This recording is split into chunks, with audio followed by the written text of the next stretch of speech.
Trainers once believed they had full control over orcas, but that illusion shattered in Orlando. During what should have been a routine interaction, a massive killer whale turned on its trainer in a horrifying display of raw power. Spectators watched in shock as the struggle unfolded, leaving SeaWorld staff scrambling to intervene.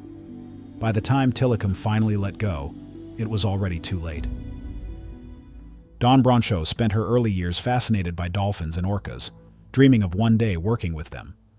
Born on April 16, 1969, she pursued studies in psychology and animal behavior at the University of South Carolina. After graduation, she joined SeaWorld Orlando in 1994, eager to turn her love for marine animals into a career. Over time, Dawn's dedication led her to become a lead trainer, known for her empathy and patience. She formed close bonds with the orcas in her care, viewing them more like family than performers. Colleagues saw her as a mentor who pushed for humane training practices. Fans of the park recognized her warm smile and genuine affection for the animals. By 2010, Dawn's passion and skill placed her at the forefront of SeaWorld's famous Shamu shows, where she strived to educate visitors and promote respect for these powerful marine mammals. She lived her dream. Tilikum was a massive male orca, weighing around 12,000 pounds and stretching over 20 feet in length. He was captured near Iceland in 1983 and then moved between marine parks before arriving at SeaWorld Orlando. Known for his towering dorsal fin and sheer size, Tilikum drew crowds who marveled at his power. Yet there was a darker side to his story.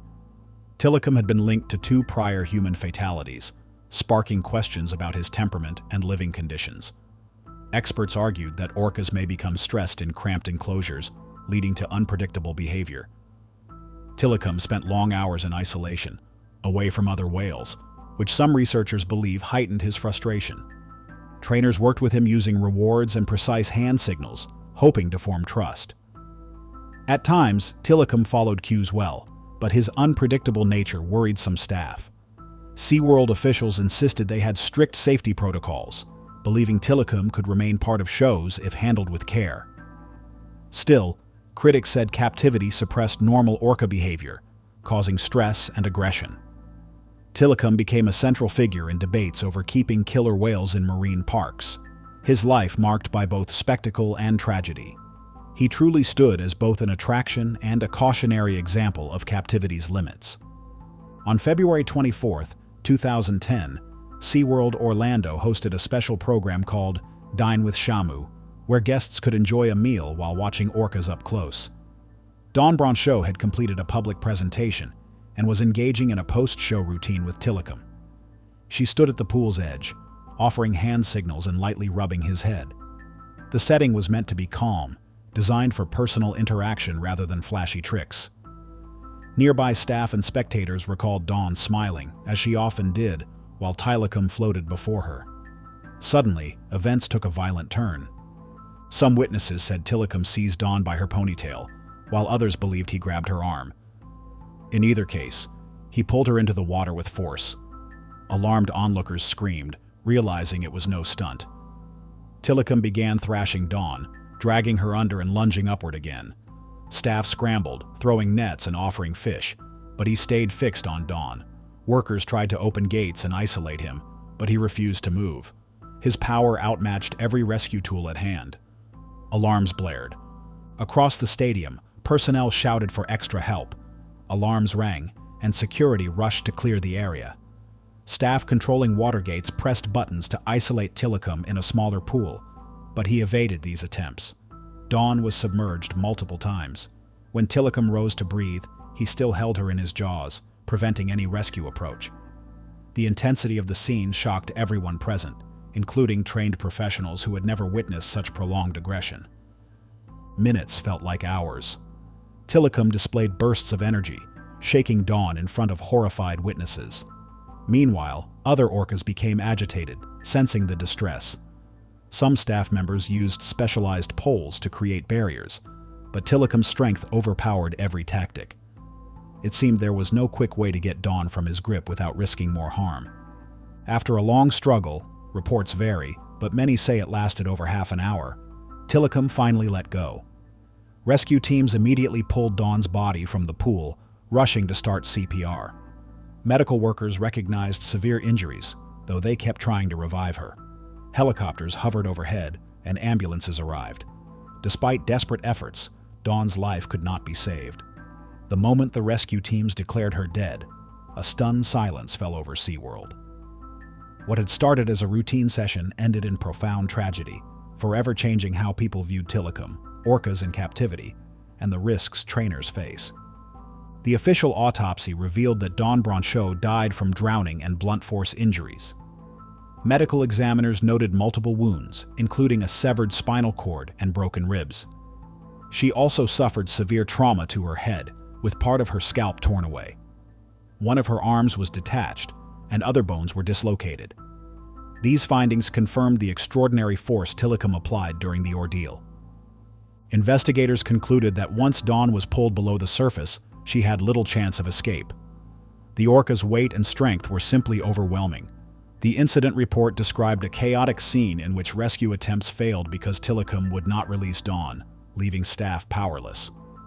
SeaWorld cooperated with officials, providing footage and logs that documented Tilikum's past behavior. Still, many wondered if these warnings had gone unheeded. This tragedy drew attention to the complexities of handling large predators in controlled settings.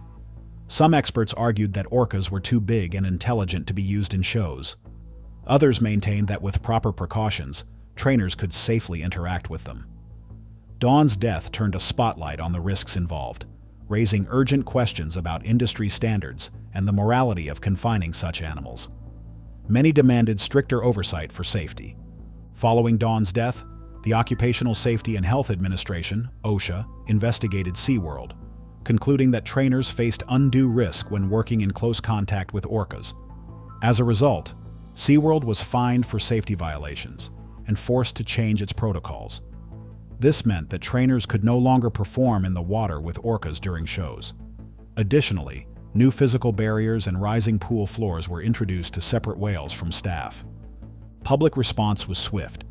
Some visitors questioned whether it was ethical to keep these giant creatures in tanks, comparing it to confining an intelligent, free-ranging predator in an unnatural setting. Others defended SeaWorld, saying the park's research and conservation efforts brought awareness to marine life. The death of Dawn Brancheau sparked national headlines, leading to intense discussions about orca welfare and the broader theme of captive animal displays. The Strait of Gibraltar lies between southern Spain and northern Africa, serving as a key route for ships entering or leaving the Mediterranean. Orcas often appear here, drawn by tuna migrations. Many sailors enjoy spotting them from a distance. However, orca boat interactions have increased in recent years. Some boats report losing rudders or sustaining hull damage after repeated ramming by these powerful creatures. Experts debate why the attacks occur, suggesting curiosity, play, or defensive behavior. The region's busy shipping lanes, combined with orcas' keen senses, create an unpredictable mix. October 2023 saw one of the most striking events yet indeed. The Grazie Mama II was a modern sailing yacht owned by Morski Mile, a Polish company that arranged trips around Europe's coastal waters. The boat measured about 40 feet in length, built with sturdy materials to handle both calm and rough seas. Morski Mile prided itself on blending adventure travel with hands-on sailing lessons. Passengers often joined voyages to explore scenic ports, learn navigation skills, and experience marine life.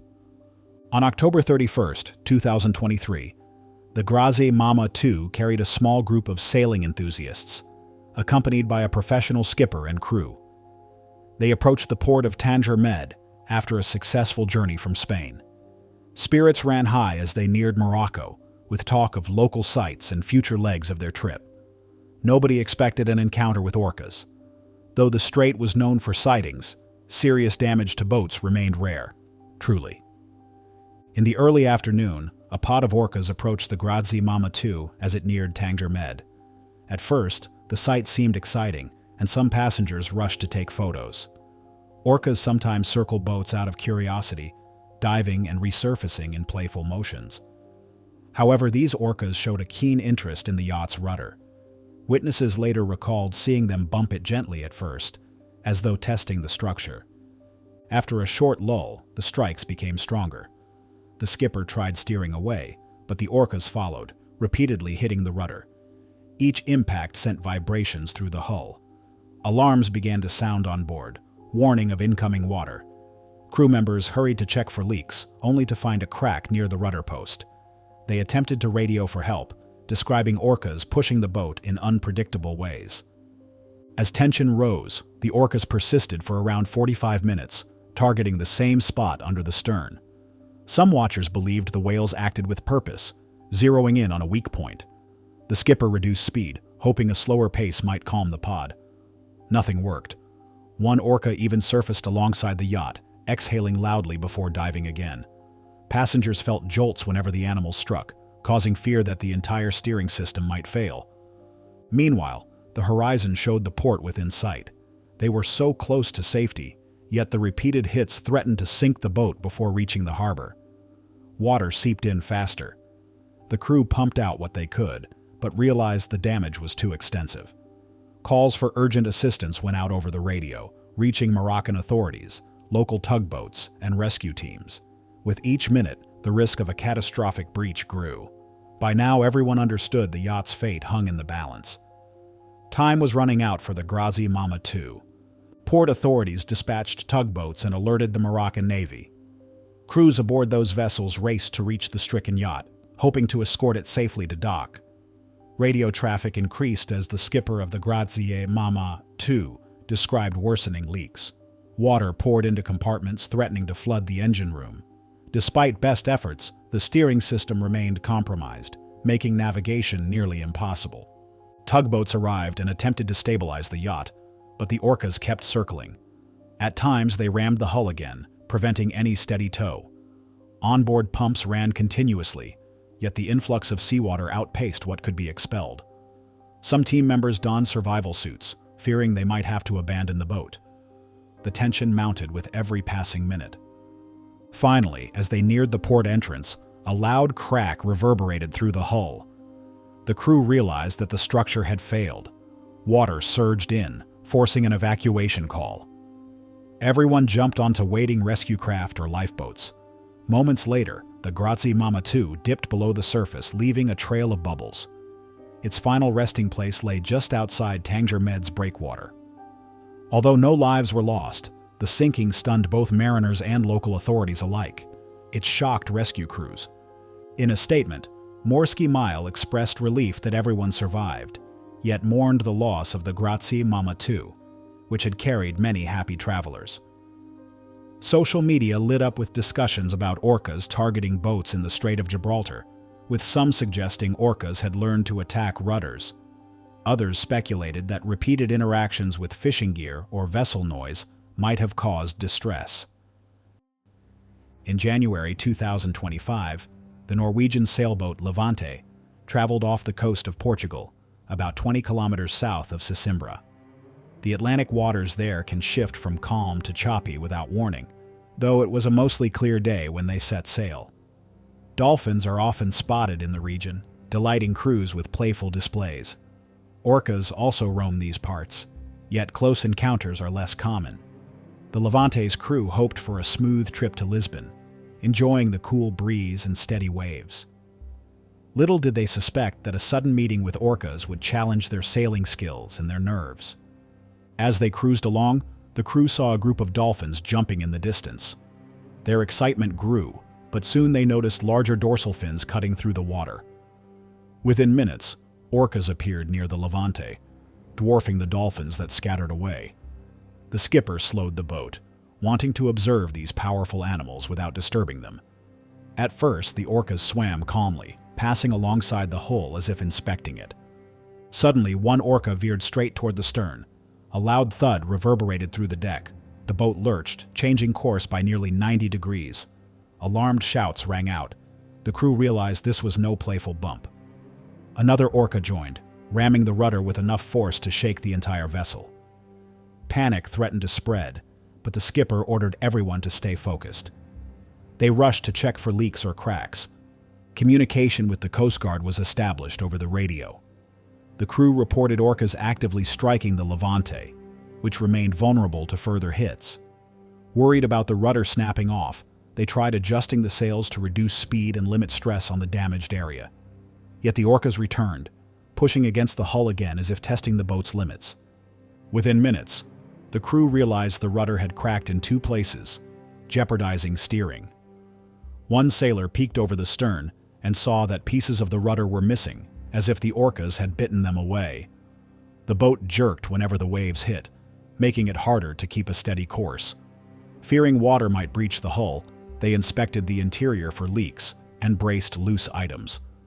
Their biggest concern was a rapid flood that could sink the Levante far from help. The skipper declared an emergency. A mayday call was sent, giving their position and describing orcas attacking the rudder. Nearby ships listened anxiously. One commercial vessel, the NQ Rosa, altered course to be within half a nautical mile, ready to assist if the Levante took on water. The seas remained moderate, but strong enough to toss the damaged boat around. Every bump risked further breakage. On deck, the sailors exchanged calm instructions. They tried to rotate watch duties, scanning for orcas. Seeing a large dorsal fin approach made their hearts pound, yet they kept working as a team. The orcas returned sporadically, bumping the hull and biting at the damaged rudder. Some on board believed the orcas were testing the boat's response. Others thought the whales might be protecting territory, or simply acting out of curiosity. As the situation escalated, the crew weighed their options. They hoped rescue would arrive before the hull gave way, checking compartments for leaks, and wait to maintain balance. Each move felt vital, no ease. In response to the mayday, the Portuguese Search and Rescue Service dispatched a fast patrol vessel. The crew aboard that vessel maintained radio contact, assuring the Levante they were en route. The nearby NQ Rosa continued to monitor the situation, standing by in case the sailboat sank unexpectedly. Though the ocean remained relatively calm, the damaged rudder left the Levante partially adrift. Within 2 hours, the rescue boat reached the scene. Its operators assessed the condition of the Levante from a safe distance, mindful that orcas might still be nearby. Once they determined it was clear, several rescuers boarded the sailboat, bringing extra pumps and checking for structural hazards. Through coordinated efforts, they stabilized the Levante, reducing the risk of immediate flooding. The orcas had vanished, leaving behind deep marks on the boat's stern and shattered rudder. It was tense. Once safe, the Levante's crew recounted their ordeal. They estimated 2 or 3 orcas had led the attack, including one about 5 or 6 meters long. Despite the damage, they never felt in absolute fear for their lives, focusing instead on survival tasks. They kept calm by assigning roles and following standard emergency drills. Marine experts applauded the crew's reaction, noting that panic can worsen such events. The sailors shared footage of the orcas, hoping it would help researchers study these unusual encounters. Some suggested the whales might have become habituated to boats, or even learned destructive techniques from past experiences. In the end, the Levante limped to a nearby marina for repairs. Its hull remained intact, but the rudder and steering needed extensive work. While the crew avoided injury, the financial and emotional costs were immensely high. Their story joined the growing record of orca boat conflicts in Atlantic waters. If you enjoyed this video, watch our next one shown on screen.